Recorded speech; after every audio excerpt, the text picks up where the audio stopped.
you that may not have heard about Valerie and her wonderful husband, Mike, she is the Mother Teresa of what we do. So this brings me to the piece, and I know that I'm just yammering too long here, but this is how we approach death, is this kind of courtship, that we speak of death as a courtship, and living into the consciousness, awakening that consciousness of death. And this is, that's John Paul Taylor, and he just got a hand from, I don't know how I did that. That's fabulous. He would love that. John Paul died after the raid. We took care of him in our homes. One of our board members opened his home, and John was a remarkable guy.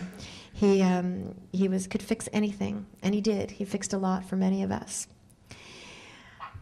This is John Bowers, and John had cancer, and he died shortly after the raid, about 3 months after.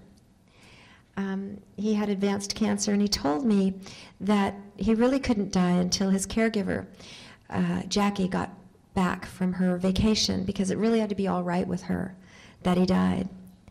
And, you know, this is so much a part of how we live our lives and how we live our deaths, is how it's all right with the people that we love, how they allow this to be okay with them and allow us to die.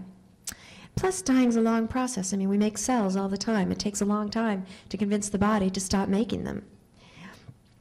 So if you imagine that you have the opportunity to progress into your death, that if you presume that you're going to not have sudden death, but that you're going to, that death will approach slowly, then you have this great, in my belief, you have this great opportunity to embrace it and to not run from the Grim Reaper, but to turn around and begin this courtship, to face her and to take her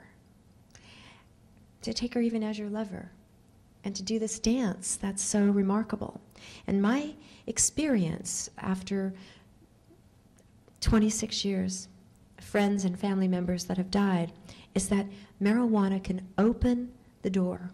People tell me this, that it allows them to accept something that wasn't so easy to accept before. They shifted their consciousness, just shifted it.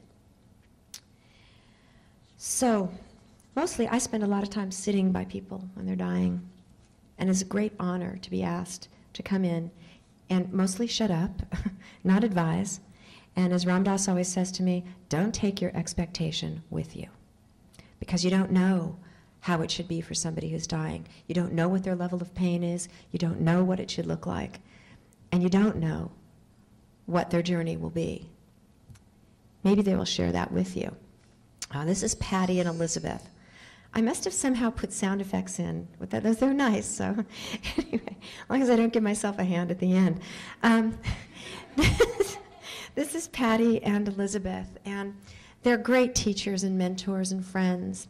And Elizabeth had a beautiful death. Patty was a Jesuit monk for many years, and he left his teachings and brought his teachings to all of his friends. And when Elizabeth was dying, it was a beautiful situation. We had the opportunity for music and song and chanting Tibetan Gregorian chants and Tibetan prayers, and she had a lovely and amazing death.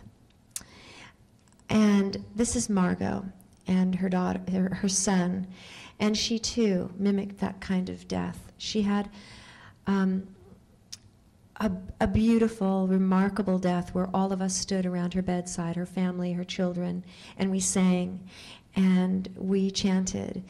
And she left her body and left us all saddened, but really recognizing the true miracle that death can be. This is Harry. This is something that Harry said to me. Harry was a pancreatic cancer patient, and he was a first-time user of marijuana. Really amazing experience that he had with it.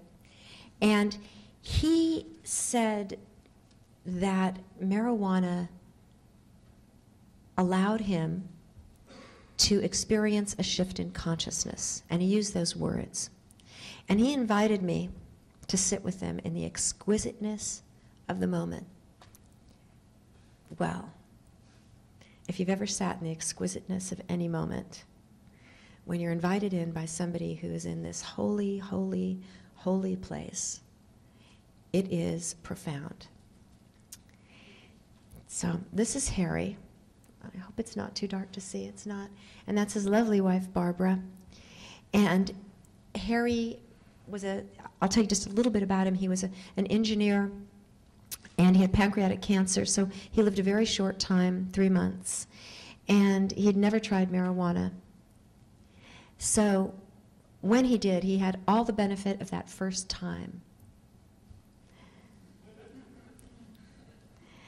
So I realize I'm slowing on time here, but I just want to mention that what happens in WAMM is a kind of communion.